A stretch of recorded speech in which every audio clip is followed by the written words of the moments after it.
Bueno, muy bien, continuamos aquí en la mañana de cada día, continuamos en el SNT y hoy, como mencionábamos en el programa, hoy es una fecha bastante importante, hoy en este Día de los Héroes, en este 1 de marzo, y adelantamos también de que dentro de este momento tan importante para la historia paraguaya íbamos a tener un enlace en vivo y en directo, nada más y nada menos que desde Cerro Corá. Por eso ya tenemos a Fabián Chamorro. Hoy nos decía Aníbal, una persona que conoce muchísimo sobre la historia paraguaya y más que nada en este día tan pero tan importante, Aníbal.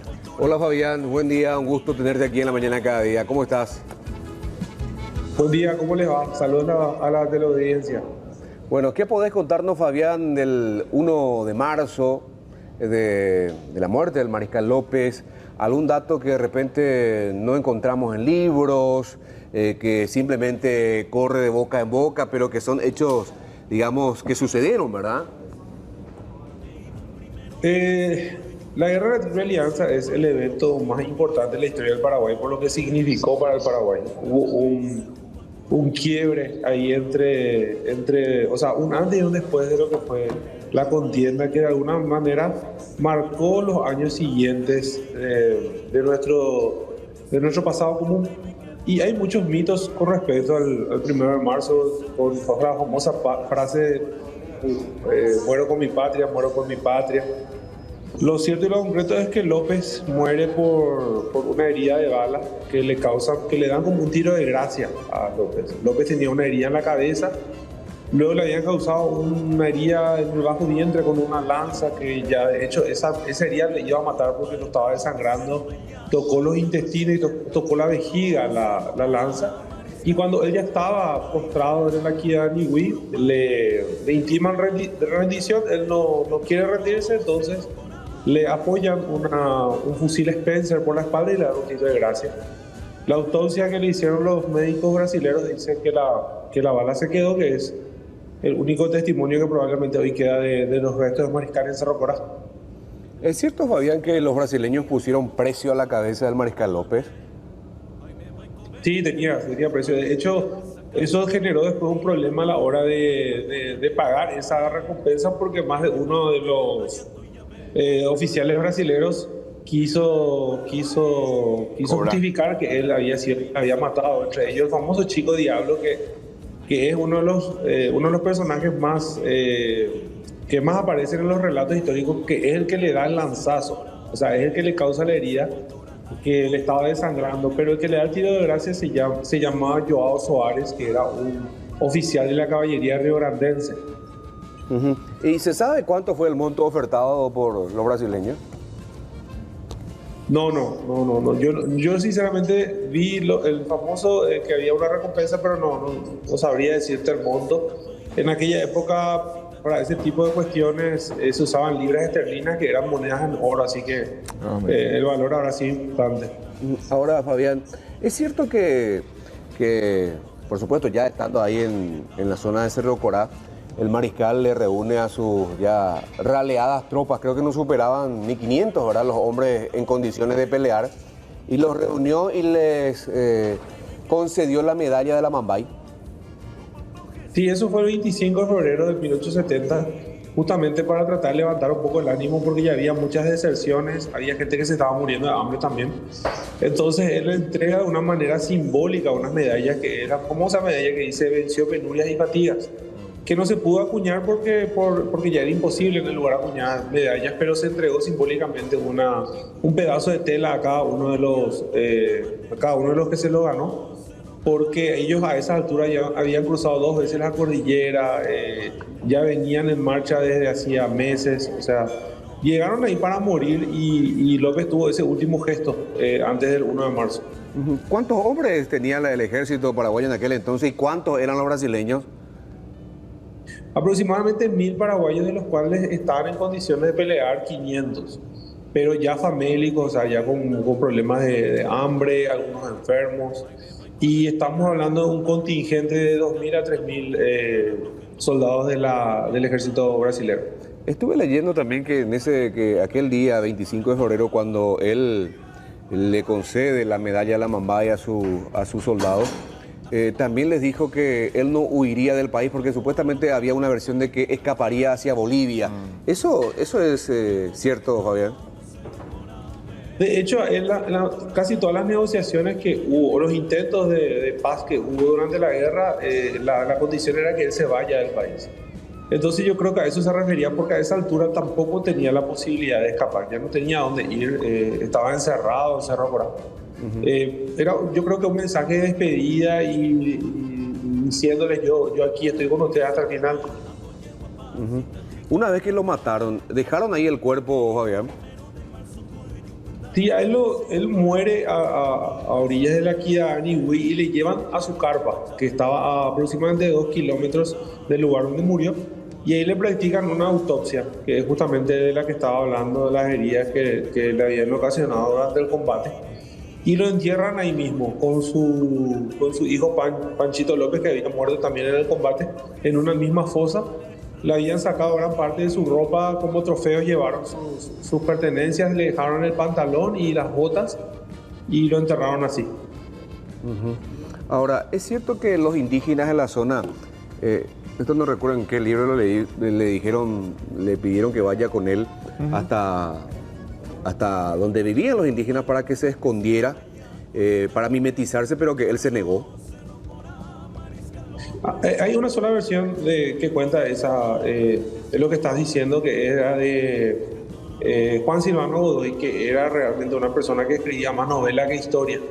Y no hay forma de demostrar que ocurrió tal diálogo. No quiero decir que no ocurrió, porque es la zona donde hay algunas tribus silvícolas todavía en aquella época que pudieron haber ofrecido eso, pero no hay ningún relato de la época o de protagonistas de Cerro Corá, porque hay que recordar que mucho de lo que se sabe de Cerro Corá es gracias a protagonistas que sobrevivieron a Cerro Corá y que después dejaron sus memorias. A ver, ¿quiénes fueron aquellos protagonistas, nombres conocidos que lo acompañaron hasta el final al Mariscal López y pudieron sobrevivir? A López lo ayudaron en la Kidaani dos oficiales paraguayos, uno que se llamaba Ignacio Ibarra y otro que se llamaba Silvestre Aveiro. Ambos escribieron sobre Cerro Corá. Silvestre Aveiro dejó un pequeño libro y Ignacio Ibarra fue propietario de un periódico en la posguerra, y él fue el primer paraguayo que escribió sobre Cerro Corá el 1 de marzo del año 1885, o sea, 15 años después de la guerra. Después tuvieron otros protagonistas que ya no estuvieron cerca de López, pero estuvieron en Cerro Corá, como Patricio Escobar, que fue presidente de la República entre 1868 y 1886 y 1890, y Juan Crisóstomo Centurión, que dejó las memorias más importantes de la guerra de la Triple Alianza. Bernardino Caballero es uno de los generales del ejército de Mariscal López. ¿Dónde estaba Bernardino Caballero cuando se produjo, digamos, este último enfrentamiento ahí en Cerro Corá? Caballero días antes fue enviado a recoger ganado de la zona del Mato Grosso. Hoy Mato Grosso era territorio todavía que Paraguay reclamaba como suyo, en una colonia militar que los brasileños instalaron ilegalmente, que se llamaba Colonia Dorados, donde había gran cantidad de ganado. Como dije al principio, los soldados paraguayos, o sea, la gente que le siguió a López hasta ahí, estaban muriendo de hambre, porque es una zona boscosa donde no hay gran cantidad de alimentos. Entonces por eso fue enviado para traer ganado. Ahora, Fabián, para ir terminando y agradeciéndote este espacio, tu valioso aporte, ahí están los lopistas y los antilopistas.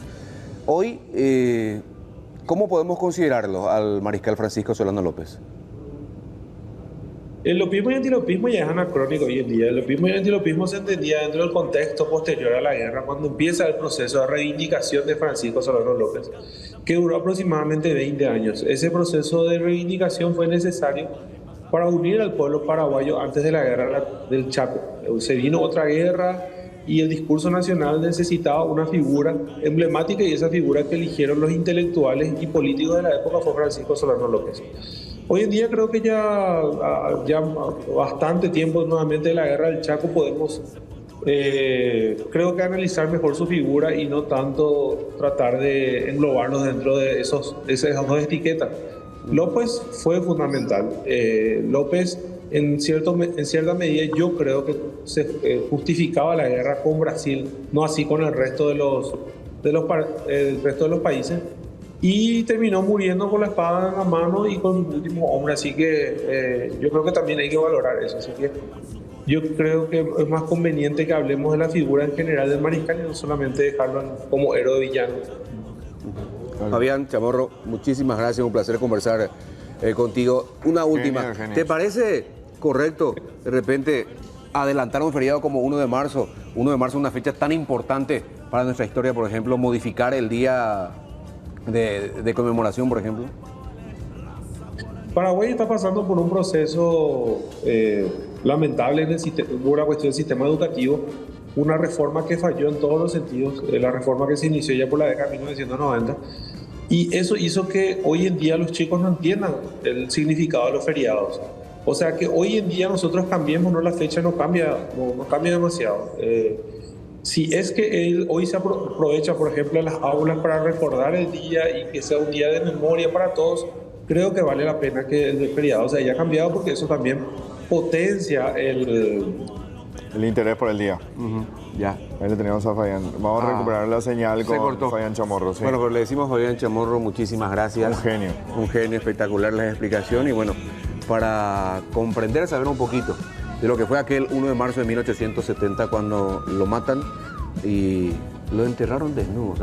O sea, ese dato no tenía. Y lo enterraron en una fosa común junto a su querido hijo, coronel Panchito López. Sí, con Panchito López.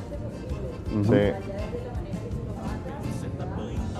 Apagó tu micrófono. Perdón. Bueno, que era la manera de denigrarlo lo más posible, ¿verdad? Desde la manera que lo matan hasta cómo lo Aparte con un entierran. ejército diezmado ya, Pau, o sea, Sí. una diferencia en cantidad Humillante. tremendo. El país quedó devastado. Hay que decir que Paraguay sufrió mucho después, aparte de la pérdida de un 25% de su territorio nacional. Y bueno, hoy yo creo que este tipo de actividades, como decía Fabián, no sé si Fabián volvió o ya lo despedimos a Fabián. Hay Ok, que- ya se cortó la señal. Escucha, es destacar más la fecha y darle la importancia. Lo que decía él tiene una razón. O sea, Claro. hoy en los colegios, en las instituciones públicas estarán, y privadas estarán hablando netamente de esto. Asumo. Esperemos que sí. Asumo, ¿verdad? Sí, De que tendría estarían hablando de esta fecha. Y hay que decir algo que pasaba, si no recuerdo mal, el año pasado, que los chicos de una escuela uruguaya mandaron una carta de perdón al presidente de la República, ¿verdad? Y a embajador, el embajador. Al embajador, era cierto. Sí. O sea que imagínate que hasta en los otros países que estuvieron implicados en esta guerra se habla de esto, ¿verdad? Y cuál es la posición pensante hoy también de los chicos de estos países, ¿verdad? Claro. Esperemos que los nuestros también estén interesados en nuestra historia. Sí, está Como bien. esta película, ¿se recuerda se llamaba esto, verdad, Claudio? Sí.